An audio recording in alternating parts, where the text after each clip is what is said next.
la red de la radio.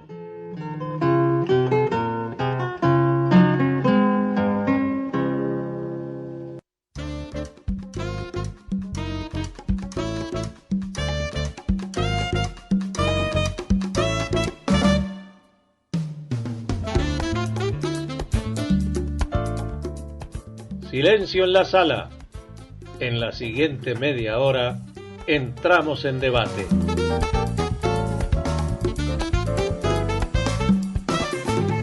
Hoy participan... Como cada miércoles, aquí estamos recibiendo a nuestra compañera Andrea Camarano para su columna. ¿Cómo le va? Muy buenos días, Luca. Un gusto volver al estudio de Radio Camacuay, en la radio cooperativa, en la red de la radio. Vamos a estar compartiendo un miércoles más este espacio de género y derechos humanos. Y hoy vamos a hablar sobre una de las actividades que realizó el Grupo de Estudios sobre Discapacidad de la Facultad de Ciencias Sociales de la Universidad de la República la semana pasada. Y esto es en el marco de la celebración de sus 15 años. Este encuentro Discapacidad y Educación Inclusiva en UDELAR en tiempos de pandemia, que reunió a estudiantes universitarios en situación de discapacidad para intercambiar sobre los procesos de aprendizaje durante esta emergencia sanitaria. Quienes tomaron la palabra celebraron el encuentro para poder conocerse y exponer desde sus experiencias, y esto fue lo más importante. Los y las estudiantes hablaron en primera persona de sus experiencias, y por eso vamos a conversar con María Ortega. Ella es integrante del GEDIS, referente del espacio de inclusión educativa de la Unidad de Apoyo Académico de la Facultad de Ciencias Sociales y trabajadora social de Bienestar Universitario, para intercambiar sobre esta actividad y estos 15 años del GEDIS. Muy buenos días, María. Muy buenos días, Andrea. ¿Cómo estás? Muy bien. Bueno, primero celebrar estos 15 años del GEDIS, de este grupo de estudios sobre discapacidad, y este trabajo tan importante que vienen realizando en apoyo a los y las estudiantes de la universidad. Primero hablar sobre estos 15 años y una evaluación que puedan hacer desde el grupo. Bien, muchas gracias por la invitación. El GEDIS cumplimos 15 años de mucho trabajo, de la construcción de muchos espacios de intercambio. El GEDIS es un grupo de investigación que estamos integrados por distintos docentes y distintos integrantes y estudiantes avanzados de las ciencias sociales y de otras ramas también. Y bueno, nos convoca a nosotros el intercambiar y el preguntarnos en torno a la discapacidad y distintas líneas temáticas, ¿verdad? En estos 15 años hemos participado en lo que tiene que ver específicamente en la Facultad de Ciencias Sociales, en la creación de lo que es el espacio de inclusión educativa, junto con la UAE de la facultad y con el decanato de ese momento, para trabajar esto que tú decías, ¿no? Lo que tiene que ver con la inclusión de estudiantes en situación de discapacidad en la educación superior, específicamente en la facultad. Bien, hablamos de un servicio, pero ¿qué es este espacio de inclusión educativa? ¿Cómo ha apoyado a los y las estudiantes y su importancia en este lugar? Bien, el espacio de inclusión educativa pertenece a la UAE, es uno de los programas de la UAE, de la Facultad de Ciencias Sociales de la universidad, pero a su vez forma parte de movimientos más amplios que están sucediendo en toda la universidad para dar respuesta a algo que está sucediendo y que ya venimos hace un tiempo identificando, por suerte, que es la llegada de estudiantes en situación de discapacidad a la universidad. Esto es una realidad que siempre fue así. No fue siempre así. Los estudiantes en situación de discapacidad no llegaban a la universidad y ahora sí, por suerte, están llegando a la universidad. ¿Es un hecho aislado? No es un hecho aislado, es la consecuencia de movimientos que se están generando y que se han generado y que se han construido desde primaria, secundaria y ahora estamos en el ámbito de la universidad.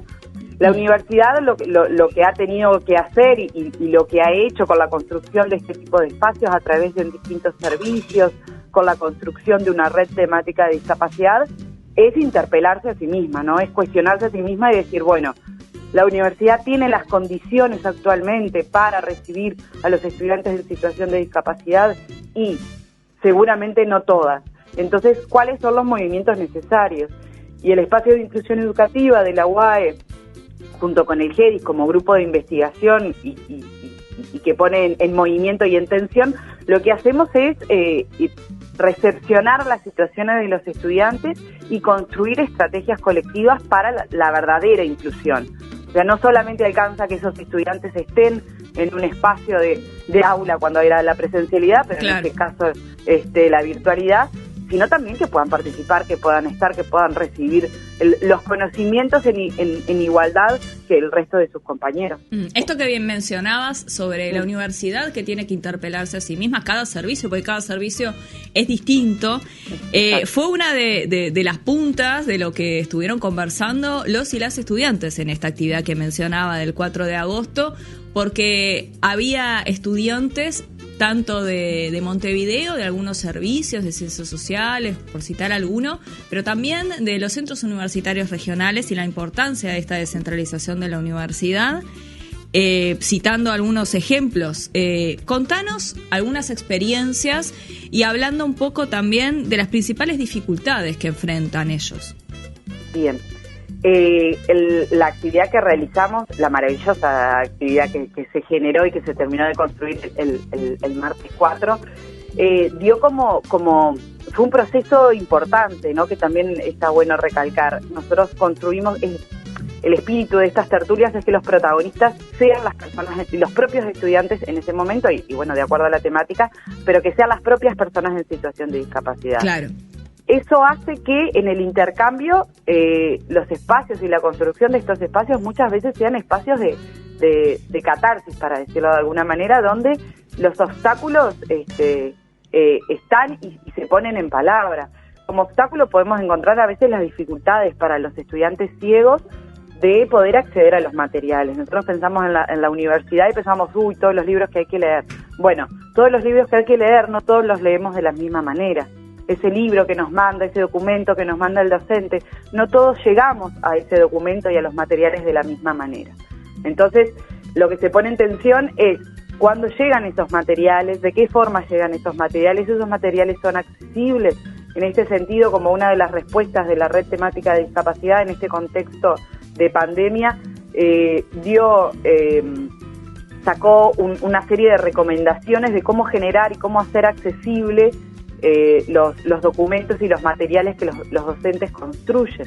Entonces, si tenemos en cuenta, por ejemplo, que vamos a mandar un libro o un capítulo de un libro, tener presente que ese libro tiene que estar, si puede ser en un formato Word, excelente, para que el lector de las pantallas de las personas ciegas o con baja visión pueda acceder a ese material. Sino en una imagen. Ahí trabajamos mucho con las bibliotecas, especialmente la Biblioteca de Ciencias Sociales tiene ahí como un dispositivo construido también para adaptar esos materiales, lo cual es fundamental. El intérprete de lengua de señas para los estudiantes sordos es sumamente necesario, si no está, no es posible el encuentro. Una de las estudiantes mencionaba, hay frases muy interesantes de los chicos. Una de ellas decía que las herramientas están, pero si las personas no saben cómo ayudarte, se enlentece el proceso. Las cosas se pueden hacer accesibles y hay que animarse a buscar alternativas y soluciones, fueron las palabras textuales de Aldana, una estudiante ciega de Montevideo. ¿Cómo buscar esas soluciones y ese apoyo? Una forma parte del espíritu de esta serie de tertulias y de los trabajos que venimos realizando desde el GEDIS, generar procesos de sensibilización y de concientización. Es esto mismo que dice Aldana, nada podemos hacer, yo puedo tener el mejor manual, la mejor herramienta electrónica, los mejores dispositivos para generar procesos de inclusión, pero si yo del otro lado no tengo un estudiante que es un estudiante un docente, un funcionario de la universidad sensibilizado en un proceso de inclusión, ¿sí? Poco puedo hacer con esas herramientas, porque el sentido de esto es entender que la educación es un derecho para todas y todos, independientemente de las circunstancias en las que estemos atravesando y de las situaciones que nos atraviesen, en este caso las situaciones de discapacidad. La educación es un derecho, la educación universitaria es un derecho, y si llegamos a la universidad, tenemos como universidad la responsabilidad de poder generar los procesos de inclusión. Vos hoy me comentabas también, me consultabas sobre esta distinción entre Montevideo y los CENUR. Sí. Es real. La descentralización es un trabajo que uno tiene que estar permanentemente atrás. Y un poco con estas tertulias, el GEDIS está integrado no solamente por integrantes de Montevideo, sino también de Salto y de Rocha. Y en este sentido reforzamos con la participación de las propias personas en situación de discapacidad, de esos espacios territoriales, de esos espacios, para que pongan su voz sobre la mesa. Sí, por ejemplo, Lucía, estudiante de Salto, decía que no encuentra material accesible allá.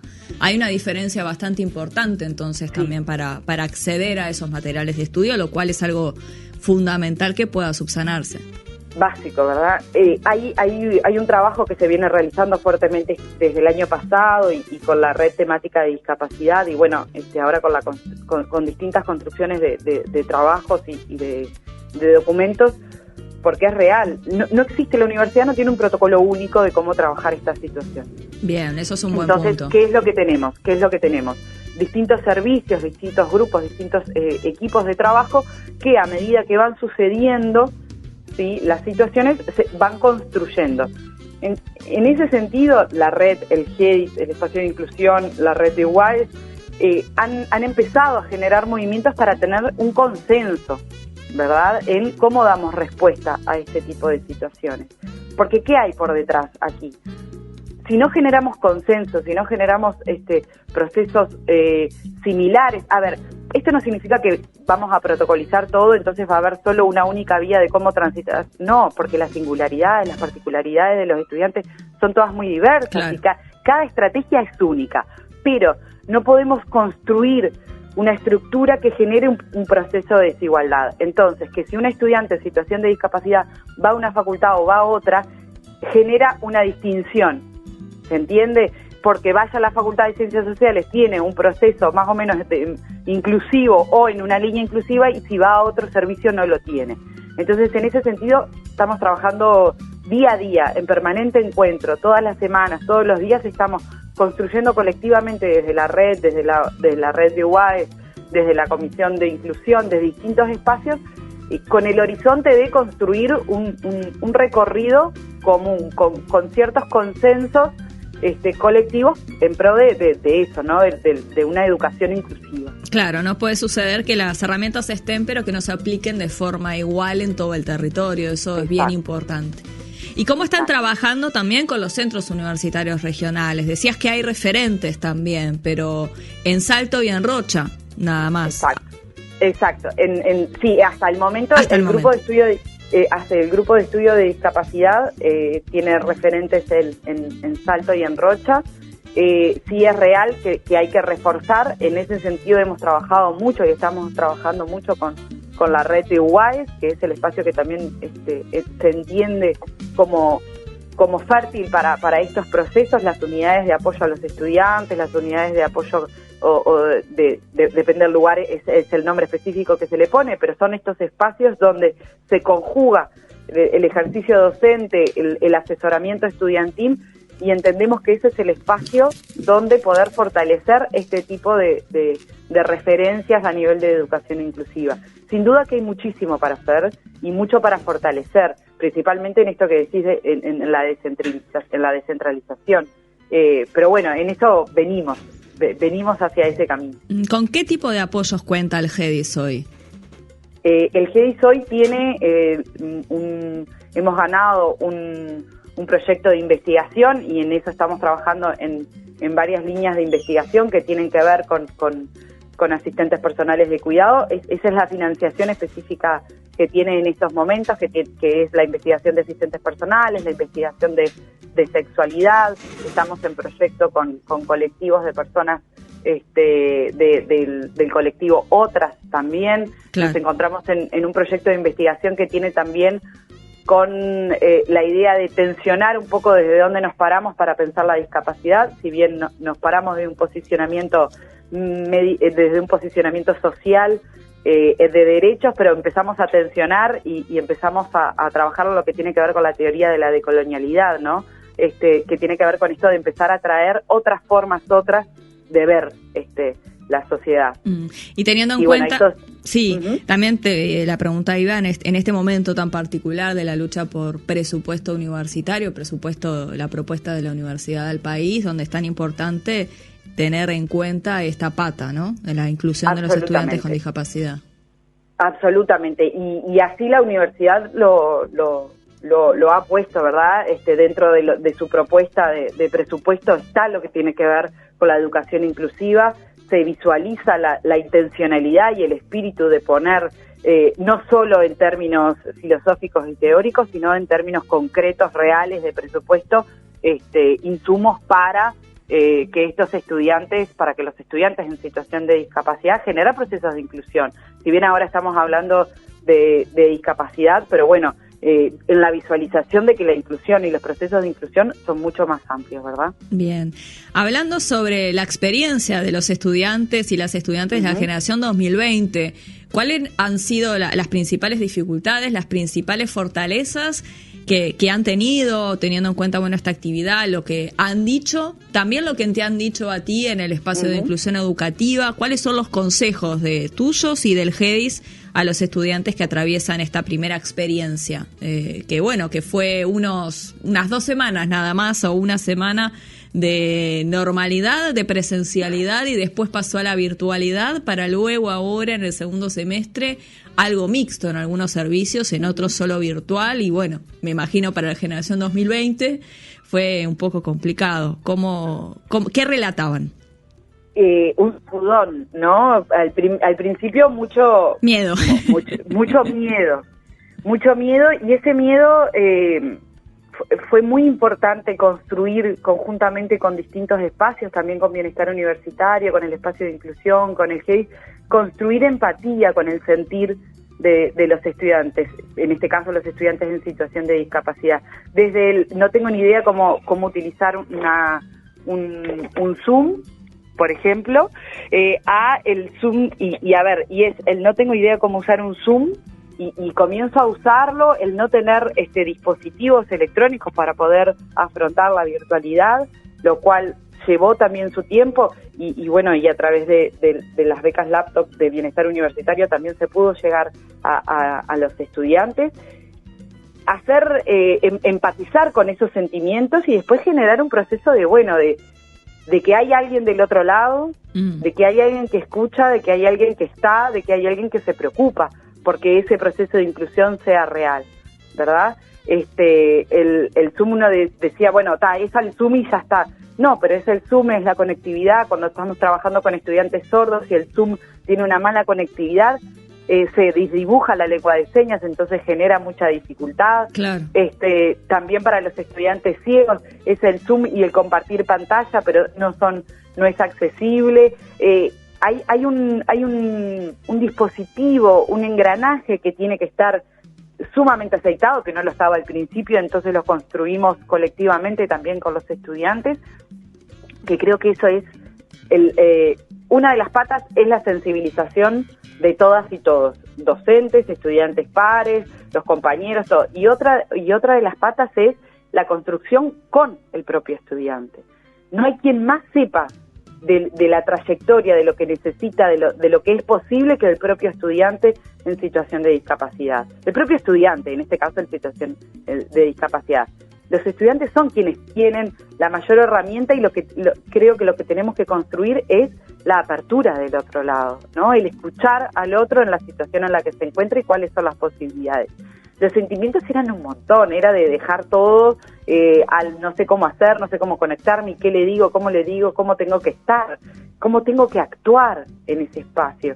Desde el espacio de inclusión lo que intentamos y hemos ido intentando cada vez mejor es generar un contacto previo, ¿no? Es evitar el choque del encuentro, ¿no? Claro. Entonces, del choque del encuentro del docente identificando un estudiante en situación de discapacidad del otro lado, y el estudiante siendo un espacio en solo y diciendo estoy acá, ¿no? Entonces es el fortalecimiento de las partes, es fortalecer el vínculo, fortalecer esa relación educativa pero sin la sorpresa y sin el golpe de esta sorpresa, ¿no?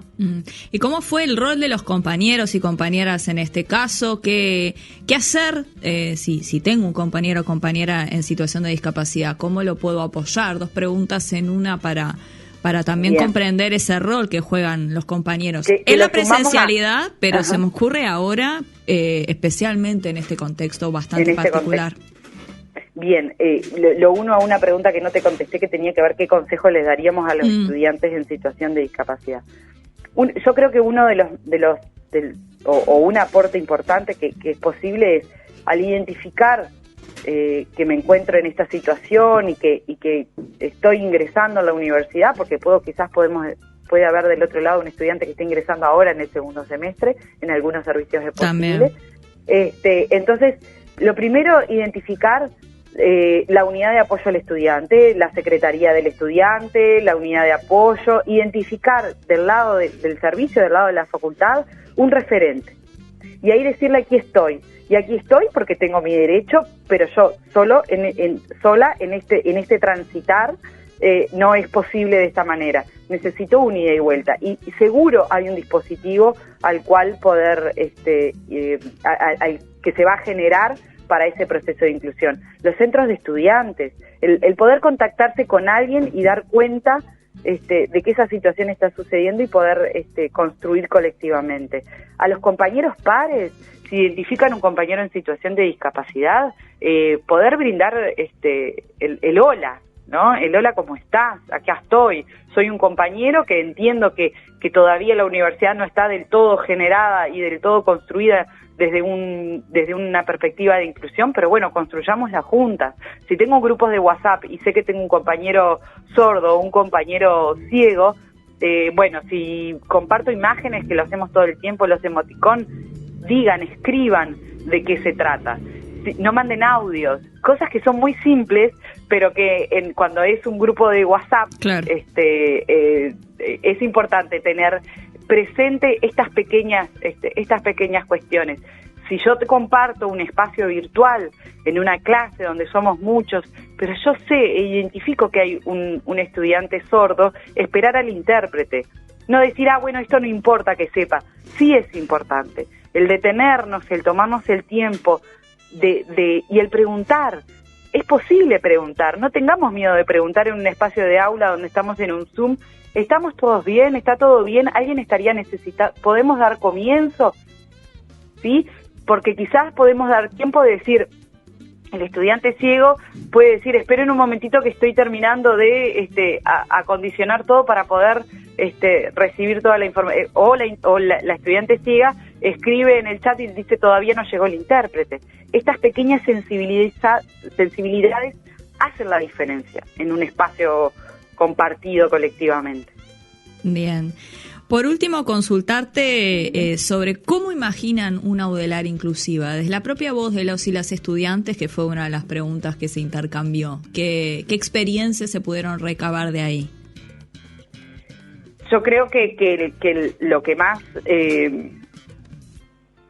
yo creo que el recorrido de pensar, en este momento estamos haciendo visible algo, ¿verdad?